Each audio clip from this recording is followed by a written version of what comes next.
it's your girl Narosha, aka Cindy, and we're back here with episode 5 of 6 on my journey to Oxbridge. On today's video, we're going to be talking about CVs and personal statements, which are crucial components of the application process for Oxford and Cambridge, and pretty much most grad schools. So we'll be reading off some of my own personal statements and CVs to really help you understand how to apply some of the tips and resources that I'll be highlighting. And for each CVs and personal statements, I'll be highlighting 6 tips that I stand by, tips that I got from people that had applied and gotten into prior to me, as well as things that I learned the second time around when applying, and tips I had gotten from careers counseling at Queen's University when I was an undergrad student. When it comes to CVs and personal statements, this is your chance to big up yourself. And when I say big up yourself, I say this at the end of every video. It means to give credit to yourself, to build yourself up, to celebrate yourself.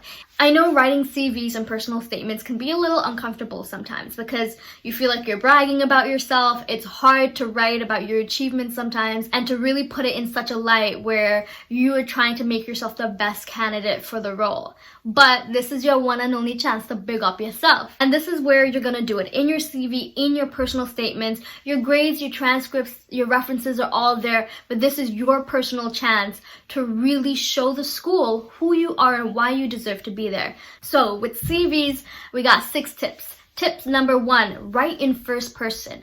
I know we've grown up our entire lives being told not to write in first person, but times have changed. Literally in my master's right now at Cambridge, we're told to submit our essays and our dissertation in first person because by stating I, your argument suddenly becomes stronger because you're actually taking a position on the argument that you're putting forward.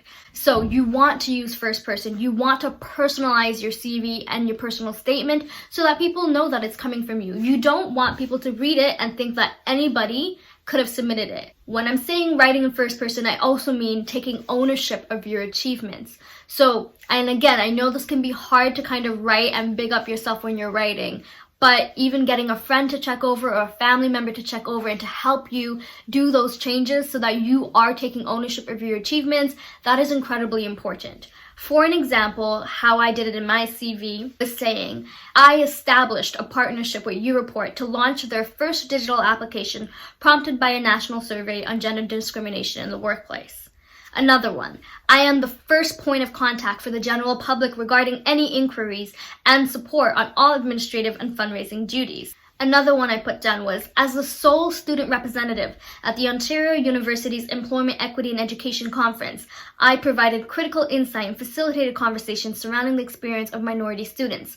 I was also sought out to contribute to the development of training modules for faculty as a joint project with the University of British Columbia. So if you notice in these statements, I'm using my I statements and I am specifically personifying my achievements by saying that I did this, I was in this role, I was responsible for this. I also used a lot of different words like I was sought out, I was invited to present, I was recruited. So that shows that, you have a sense of credibility, that people wanted to work with you, that people asked you to work with them and collaborate with them on certain initiatives. So you also want to show that. You really want to be sure of owning your achievements and hyping them up a little bit. That's what your personal statement, your CV is for, to hype up your achievements. So number 2 is action and result. And action result is so important because it's about what you contributed to the organization you're talking about.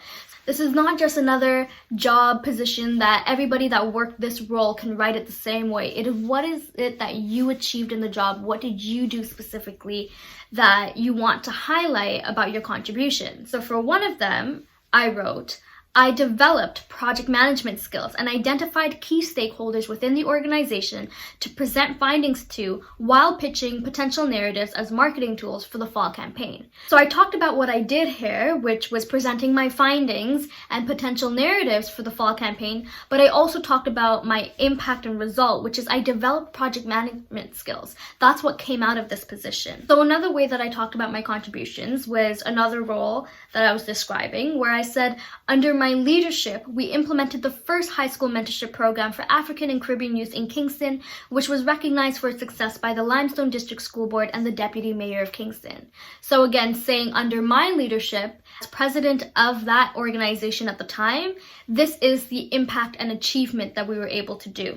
When you read over your CV, it shouldn't read that anybody that did that role could write that same description. It should not be a copy and paste off of the website for that job posting. It has to be what you specifically contributed and what you achieved at your time in that role, however big or small. And it doesn't have to be something where you drastically changed something and you did something physical. But like how one of mine, I said I developed project management skills. That's something I achieved for myself. I did that in the role and I came out with something that I didn't have when I went in with. Number 3 is you want to quantify your success. So by quantifying your success, I mean using numbers and using statistics to paint a picture of your role. Whether it's saying I was responsible for a $10,000 budget over a 3-term period, or whether you want to say I managed a team of 15 executive members. So you want to use numbers, you want to be specific. So for an example, in my CV I wrote, I filtered through over 40 applications and coordinated with the 4 UN agencies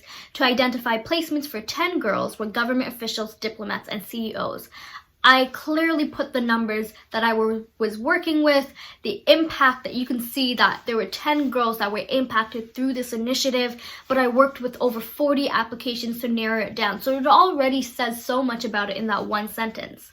Something else that I noted, hired as a project lead to catalog over 500 digital assets from a field visit to Malawi and identify key narratives surrounding education, child protection, and sexual and reproductive rights. So that summer, I was working with over 500 digital assets that I was putting into Excel sheets, I was putting into folders, I was organizing a database.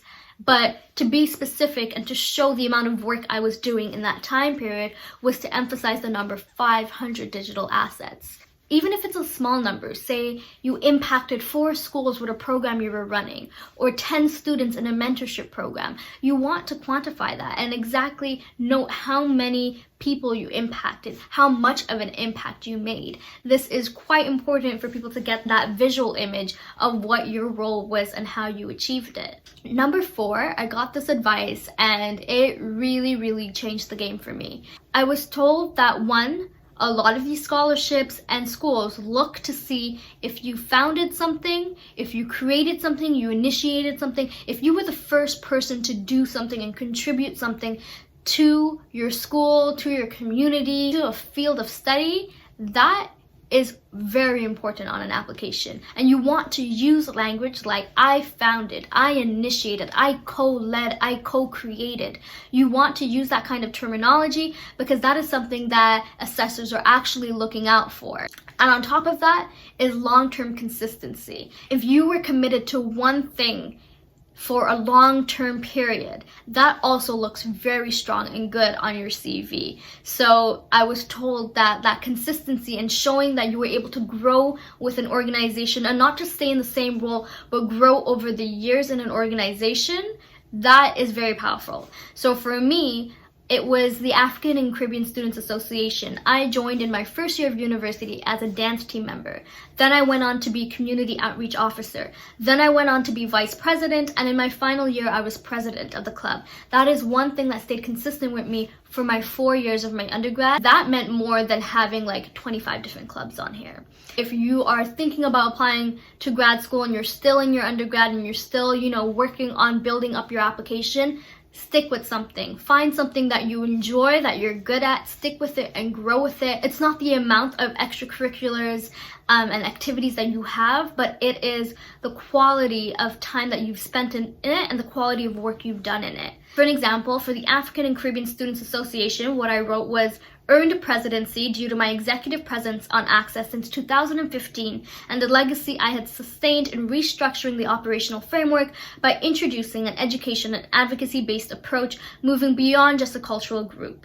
So there I was clearly saying, without listing all 4 positions I had over the 4 years, I used the position president since it was the highest ranking position I held, and I said that I earned presidency due to my executive presence on the club since 2015 over the past 4 years and the legacy I sustained and how I reoperated and reconstructed the framework of the club. So that was really important to say. From 2015 till 2019, I made changes in this organization.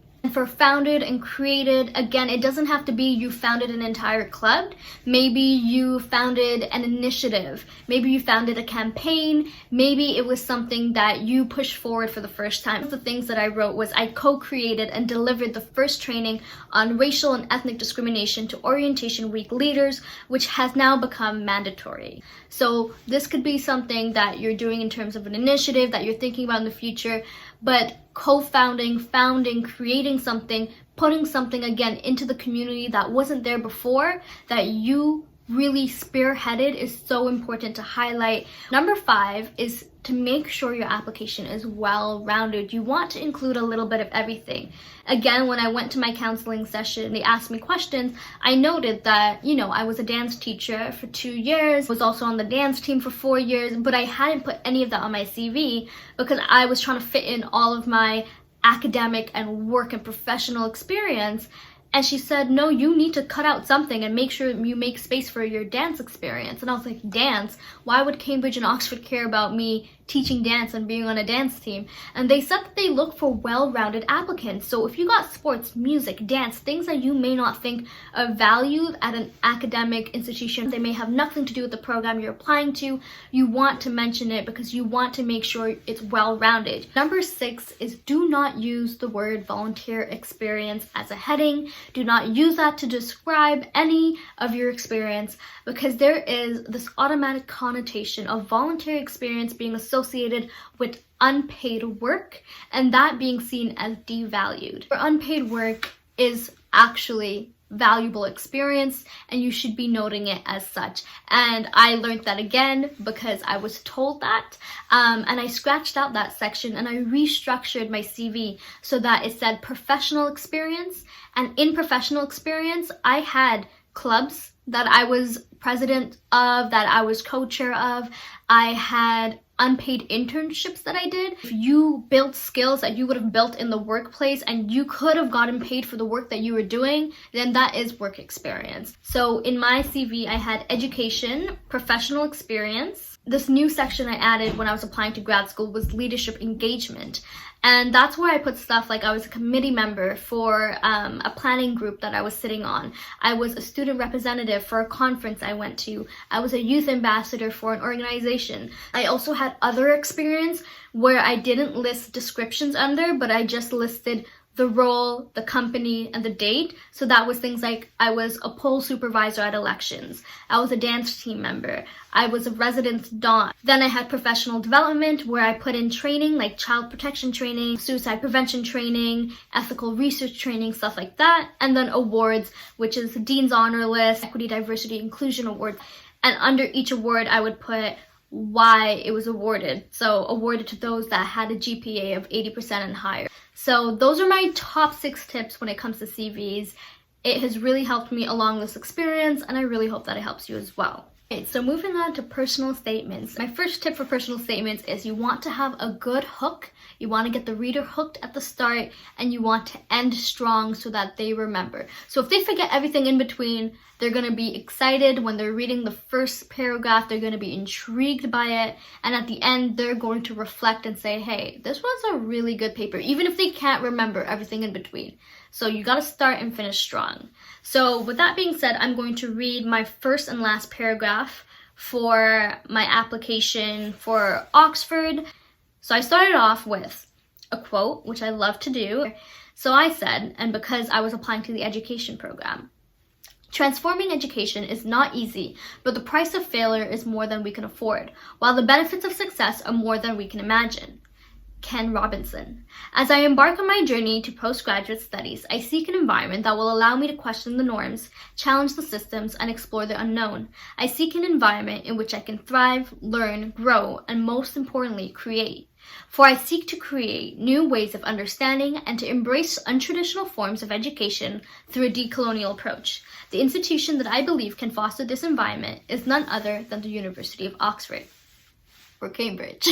So in this first paragraph, you get a little introduction as to why I want to study education, and the way that I choose to approach it, which will be a decolonial approach. It ends saying that Oxford or Cambridge is going to be the institution where I'm going to be able to achieve my goals. Now, the way that I ended this statement was in a little story, an anecdote.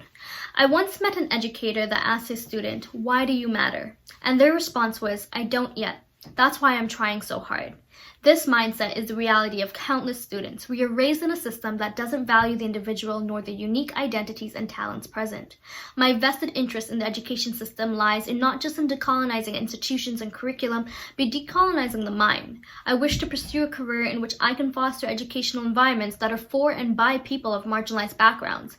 I trust that the MSc in Comparative and International Education at the University of Oxford will harness these skills and support both my professional and personal development. I would take this opportunity to learn from distinguished academics, but also to contribute innovative and critical research to the discipline. So in that one paragraph, I told a little bit of a story. I told about why I was so vested and interested in pursuing this career path. I said what I hope to gain out of the program, and I said what I hope to contribute to the field of study when I'm out of the program. And it was a really strong way to wrap up everything that was in between and bring it back to this idea of why I wanted to go here. So number 2 is tell your story. Who are you? Why do you want to pursue this degree? And why is it this program? This is so important. People should be able to read this application and not just be like, oh, she wants to go to Oxford, she wants to go to Cambridge. No, she wants to go to the Faculty of Education at Oxford and she wants to study comparative and international education. You should be able to get that out of reading your personal statement because you made it so specific that it was for this department, for this program. And telling your story, part of it for me was including things that were in my CV, but not spending too much time on it. So just touching on it. So this is how I kind of just introduced my education. I said, as a global development major and gender studies minor, my interest in Oxford lies in pursuing a 12-month MSc in education.